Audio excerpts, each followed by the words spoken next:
नमस्कार। आज हम संगीत की दुनिया में एक बहुत ही दिलचस्प और शायद थोड़े अनदेखे पहलू पर बात करेंगे। हमारे पास एक लेख है जिसका टाइटल है गाने का दिल सुर नहीं एहसास। और ये लेख ना एक ऐसा सवाल खड़ा करता है जो मुझे लगता है हम सब ने कभी ना कभी महसूस किया होगा कि भाई क्यों कुछ गाने तो सीधे दिल में उतर जाते हैं, हाँ, और कुछ गाने चाहे कितने ही सधे हुए क्यों ना हो, मतलब टेक्निकली परफेक्ट, बिल्कुल परफेक्ट, वो बस कानों तक पहुंचते हैं, रूह तक नहीं पहुंच पाते। ऐसा क्यों? तो आज का हमारा इरादा यही है कि इस लेख की सोच को, इसके नजरिए को थोड़ा समझें। ये लेख खास तौर पर इस बात पर रोशनी डालता है कि गायकी में जो तकनीकी बारीकियां हैं, जिन्हें हम आमतौर पर सुर कह देते हैं, हाँ, सुर, और जो गाने में जान डालने वाली भावनात्मक गहराई है, जिसे लेख एहसास या फील कह रहा है, फील, हाँ, इन दोनों के बीच क्या रिश्ता है, और सबसे अहम बात, लेखक क्यों इस एहसास को तकनीकी परफेक्शन से सुरों की सटीकता से ज्यादा अहमियत दे रहा है। हाँ, ये इंटरेस्टिंग पॉइंट है। तो चलिए इसी सोच की तह तक चलते हैं जरा।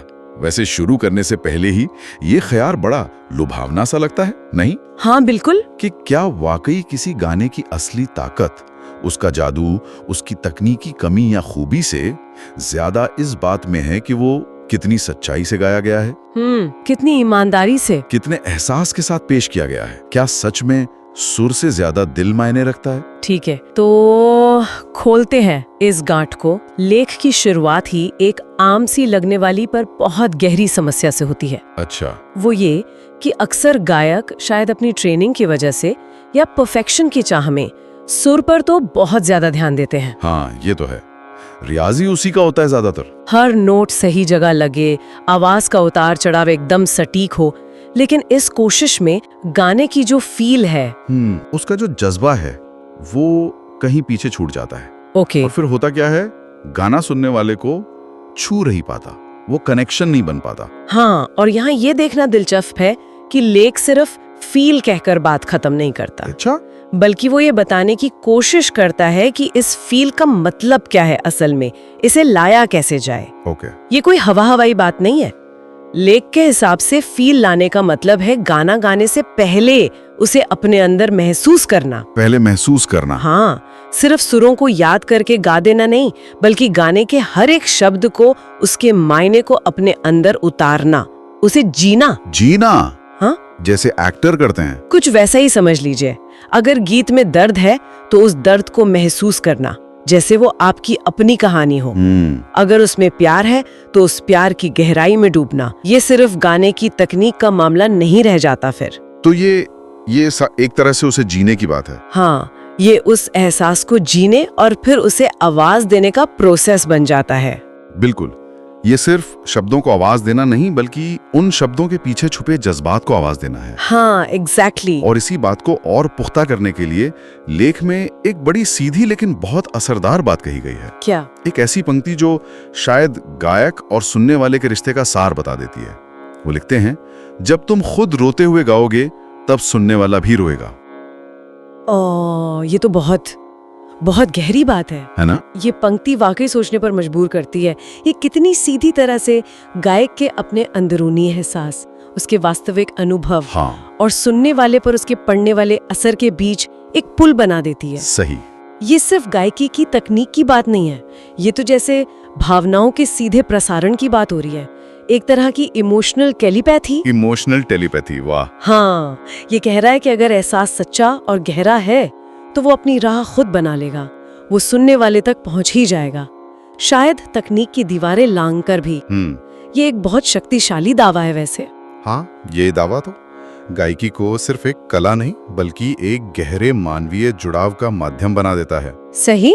आवाज और सुर तो शायद उस जुड़ाव के रास्ते हैं, पर मंजिल वो एहसास है जो साझा हो रहा है। बिल्कुल। और अगर हम इस सोच को थोड़ा और फैलाकर देखें, बड़े पैमाने पर देखें तो इसका मतलब साफ है कि गायकी सिर्फ गले का कमाल या सुरों की समझ का खेल नहीं है। ये उससे कहीं ज्यादा गहरी चीज है। जैसा लेख में कहा गया है, गाना असल में तुम्हारा इमोशन होता है जो दिल से निकलता है। तुम्हारा इमोशन जो दिल से निकलता है। हाँ, यहाँ देखिए जोर किस पर है, दिल से निकलना। आवाज का स्रोत यानी गायक का दिल, उसकी भावनाएं, उसका एहसास। अच्छा। इससे आवाज की तकनीकी खूबसूरती या सुरों की परफेक्शन से ज्यादा महत्वपूर्ण माना गया है। ये गायकी की पूरी कला को उसके भावनात्मक केंद्र में वापस लाने की कोशिश है एक तरह से। तो ये तो एक दिलचस्प मोड़ है। अगर गाना दिल से निकला, इमोशन है, हाँ, तो फिर सवाल उठता है कि गाने की तैयारी कैसे की जाए। हाँ, सही सवाल। रियाज का मतलब क्या सिर्फ सुर पकड़े करना है या कुछ और भी? लेख का निचोड़ क्या है फिर? लेख का निचोड़, उसका सार एक सीधी सी सलाह में छुपा है। क्या सलाह है? तो अगली बार गाओ परफेक्ट नोट की नहीं, परफेक्ट इमोशन की तलाश करो। परफेक्ट नोट की नहीं, परफेक्ट इमोशन की तलाश करो। ये सलाह सुनने में जितनी सीधी लगती है ना, इसके मायने उतने ही गहरे हैं। ये गायकी के लक्ष्य को ही बदल देती है। कैसे बदल देती है? जरा इस पर और बात करते हैं। परफेक्ट नोट की जगह परफेक्ट इमोशन, इसका असल मतलब क्या हुआ? हाँ, प्रैक्टिस के लेवल पर, परफॉर्मेंस के लेवल पर? देखिए, पारंपरिक संगीत शिक्षा या ट्रेनिंग में अक्सर जोर किस पर होता है? तकनीकी महारत पर। हाँ, सुरों पर पकड़, रेंज, आवाज का नियंत्रण, ये सब। बिल्कुल, यानी परफेक्ट नोट हासिल करना एक बड़ा लक्ष्य होता है। लेकिन अगर हम इस ले की सलाह माने तो फोकस शिफ्ट हो जाता है। ओके। अब लक्ष्य सिर्फ तकनीकी रूप से सही गाना नहीं, बल्कि भावनात्मक रूप से सच्चा और असरदार गाना बन जाता है। ओके, सच्चा और असरदार। हाँ। परफेक्ट इमोशन की तलाश का मतलब शायद ये है कि गायक को गाने के मूड, उसके जज्बात को समझने और उसे ईमानदारी से महसूस करने पर ज्यादा ध्यान देना होगा। तो क्या इसका मतलब ये हुआ कि तकनीकी रियाज बेकार है? क्या सुरों की अहमियत बिल्कुल खत्म हो जाती है? नहीं, मुझे नहीं लगता कि लेख का मतलब ये है कि तकनीक बेकार है। अच्छा। शायद ऐसा कहना ज्यादा सही होगा कि तकनीक को साधन माना गया है, साध्य नहीं। साधन मतलब एक टूल? हाँ, एक टूल। सुर, लय, आवाज का नियंत्रण, ये सब जरूरी औजार हो सकते हैं, लेकिन इनका मकसद क्या है? उस परफेक्ट इमोशन को सुनने वाले तक पहुंचाना। ओके। अगर तकनीक इमोशन को दबा दे या सिर्फ तकनीक ही तकनीक रह जाए, इमोशन गायब हो जाए, तो लेख के अनुसार गाना अपने दिल से, अपनी आत्मा से जुदा हो जाता है। समझ गया, मतलब तकनीक इमोशन को एक्सप्रेस करने में मदद करे, उसे छिपाए नहीं। बिल्कुल। तो तैयारी में शायद सिर्फ गम्मा या अलंकार का रियाज काफी नहीं होगा। तो फिर और क्या? शायद गायक को गाने के बोलों पे ध्यान देना होगा, उसके पीछे की कहानी को समझना होगा, उस किरदार या उस भावना में उतरना होगा। जैसे एक्टर करते हैं। फिर वही बात आ गई। हाँ, हो सकता है प्रैक्टिस का एक हिस्सा सिर्फ महसूस करने, सिर्फ कनेक्ट करने का हो। ये तो पारंपरिक संगीत शिक्षण के तरीकों के लिए एक बड़ी चुनौती है तो जहां घंटों सुर साधना पर जोर दिया जाता है, वहां ये नजरिया कह रहा है कि उतना ही या शायद उससे भी ज्यादा वक्त एहसास को साधने पर लगाना चाहिए। हाँ, मतलब बैलेंस की बात है शायद। इसका मतलब है कि एक गायक को सिर्फ एक अच्छा टेक्नीशियन नहीं, बल्कि एक अच्छा एक्टर, एक संवेदनशील इंसान भी होना पड़ेगा। हाँ, जो भावनाओं को समझ सकें और व्यक्त कर सकें। हाँ, बिल्कुल। ये गायक की भूमिका को और बड़ा बना देता है।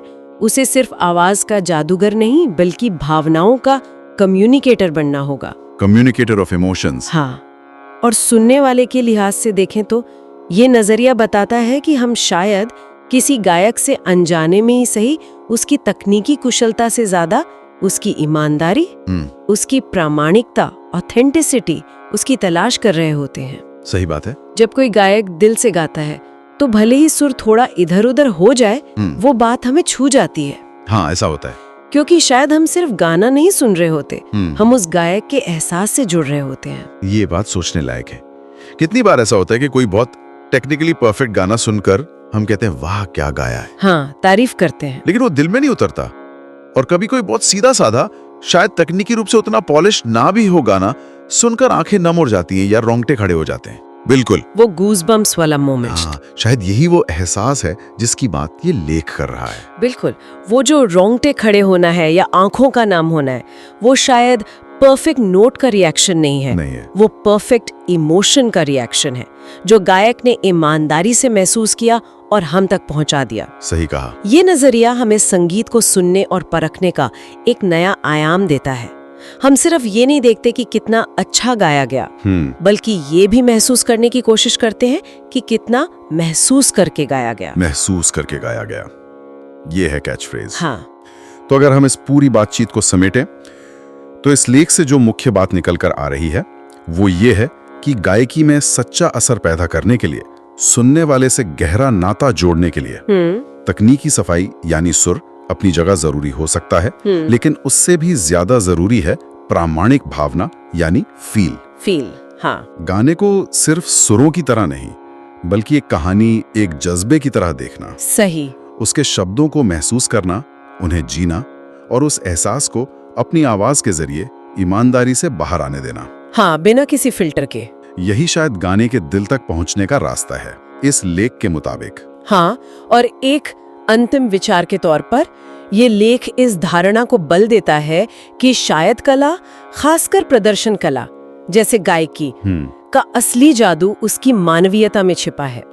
एक गायक का सबसे शक्तिशाली हथियार शायद उसकी आवाज की रेंज या सुरों पर उसका कंट्रोल नहीं, बल्कि उसकी संवेदनशीलता, उसकी भावनाओं को महसूस करने और उन्हें ईमानदारी से व्यक्त करने की क्षमता है। संवेदनशीलता और ईमानदारी। हाँ, तकनीक उस अभिव्यक्ति को सुंदर और प्रभावी बना सकती है, लेकिन अगर बुनियाद में सच्चा एहसास नहीं है तो वो सुंदरता खोखली रह सकती है। खोखली, हाँ। दिल तक पहुंचने का रास्ता, जैसा लेख इशारा करता है, एहसास की पगडंडी से होकर ही गुजरता है।